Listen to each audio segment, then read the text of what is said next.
Olá, meu querido irmão e amigo. Nós estamos juntos mais uma vez, através da palavra do Senhor. Queremos trazer mais uma mensagem da palavra de Deus, dentro do contexto, o dilúvio.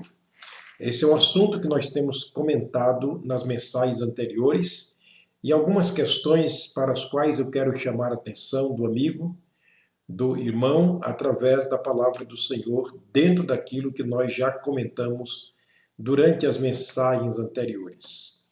Queremos, antes de tudo, rogar a graça de Deus para que possamos compreender aquilo que Ele tem a falar conosco neste momento através da Sua palavra. Vamos orar?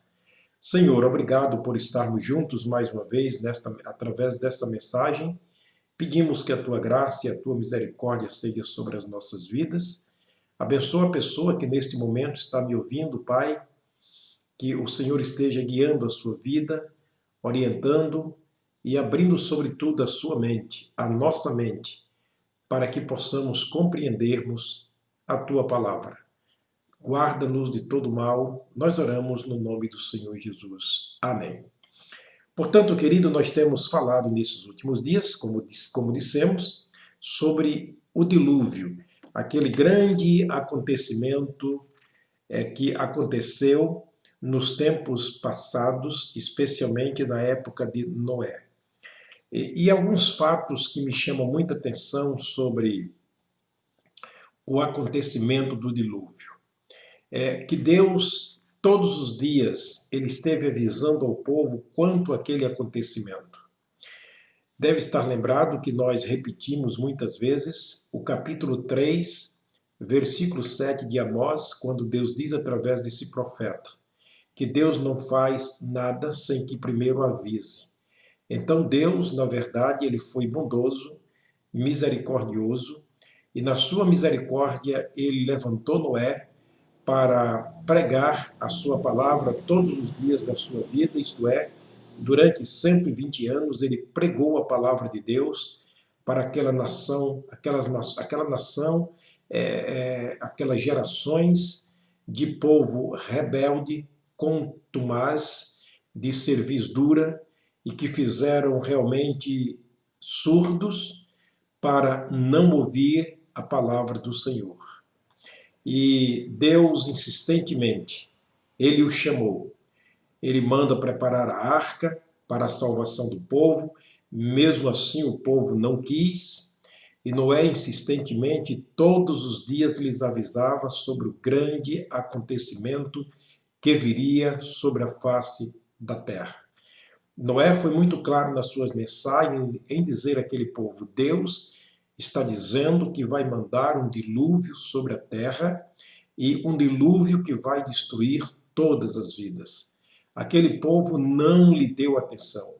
Aquele povo não quis atender a mensagem pregada por Noé. Chegamos no capítulo 6 de Gênesis, aliás, capítulo 7, e algumas coisas que nos chamam a atenção, pelo menos 2 versículos nesse capítulo que me chamam muita atenção, que eu quero dividir com o amigo nesta mensagem. O verso 24 do capítulo 7 de Gênesis, a Bíblia diz: E prevaleceram as águas sobre a terra 150 dias. As águas, depois que choveram, que caíram sobre a terra, as chuvas que permaneceram chovendo durante 40 dias e 40 noites, foi suficiente para inundar toda a terra, e agora a Bíblia diz que as águas das chuvas prevaleceram sobre a terra 150 dias. Você imagina o que poderia sobrar durante 150 dias a terra totalmente coberta de água em toda a sua superfície. O verso 22 diz assim: tudo que tinha fôlego de vida ou de espírito de vida em suas narinas, tudo que tinha em terra seca morreu.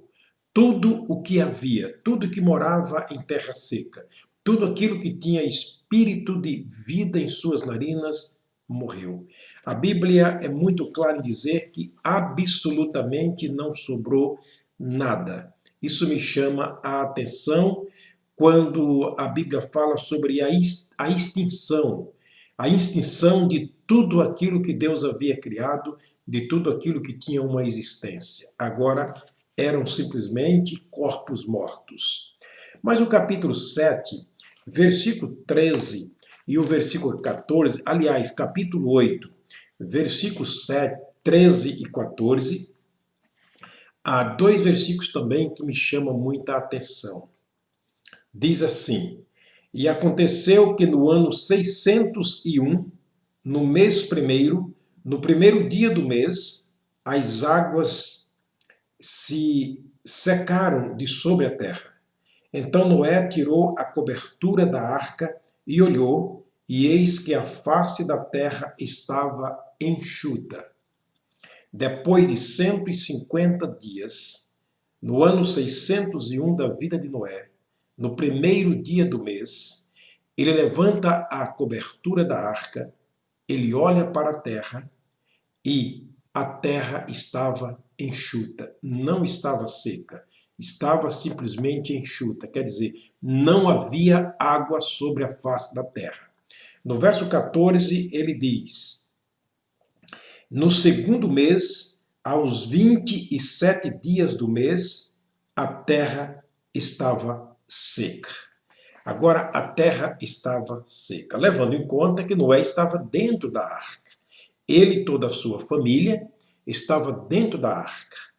Portanto, depois de 150 dias, as águas diminuíram, no primeiro mês secaram, no segundo mês estava seca a face da terra. O irmão e amigo, tenta imaginar comigo, Deus olhando aquele cenário. Você com certeza já viu uma enchente que inunda uma cidade. Entra nas casas e leva tudo. Leva sofá, leva geladeira, leva cama, leva cadeira, e aquela água, dependendo da sua força, vai arrastando os automóveis e fazendo um amontoado de coisas, um amontoado de lixo, e quando termina tudo aquilo que você olha, você simplesmente está vendo ali um cenário de tristeza. Fica realmente tudo destruído. Muita lama, muita sujeira, muito prejuízo. Foi mais ou menos assim que Deus, olhando para a face da terra, ele viu. Naquele momento, a Bíblia diz que tudo estava morto.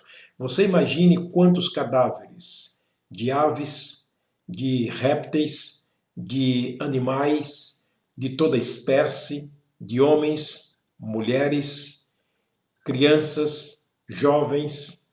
Era uma tristeza olhar na face da terra naquele momento. Tudo havia morrido.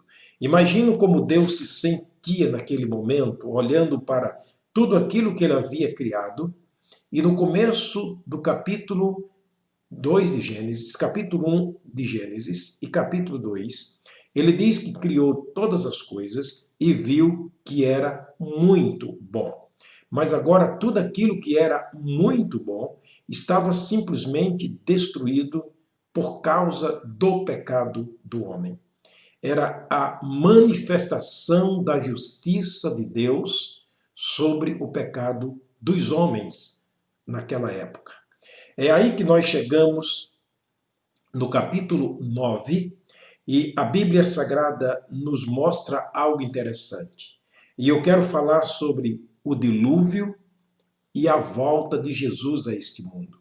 Você talvez perguntaria, mas que relação existe entre o dilúvio daquele tempo e a volta de Jesus nos dias futuros?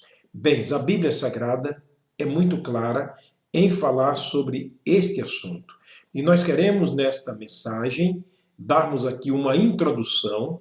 O que nós iremos, na próxima mensagem, falarmos diretamente sobre a perspectiva de Jesus quanto à volta dele, fazendo uma alusão direta aos dias de Noé, aos dias do dilúvio que cobriu sobre a face de toda a terra. Lembrando mais uma vez que Amós capítulo 3, versículo 7, Deus foi muito claro em dizer que não faz absolutamente nada sem que primeiro avise o que vai fazer. Então Deus vai dizer para nós com muita clareza, baseado neste acontecimento catastrófico do tempo passado, que fez uma verdadeira destruição, uma verdadeira varredura sobre a face da terra, e apenas Noé e a sua família se salvaram, porque estavam na arca da salvação. O que a Bíblia fala conosco sobre a volta de Jesus relacionado ao tempo do dilúvio? Bens, este é um assunto para a próxima mensagem. Se Deus nos permitir, nós estaremos abordando este assunto. Muito interessante. Eu te aguardo na próxima mensagem para que Deus esteja nos falando, porque neste assunto da volta de Cristo, relacionado ao acontecimento do Velho Testamento no tempo de Noé, diz ou dirá diretamente respeito a mim, respeito a você, respeito a nós, a sociedade dos dias atuais. Eu te aguardo, o Senhor te abençoe e te guarde durante todo esse dia e que nós estejamos juntos na próxima mensagem para ouvir o que Jesus nos dirá sobre os dias em que estamos vivendo, relacionado a nós como nação. Até lá, se Deus nos permitir.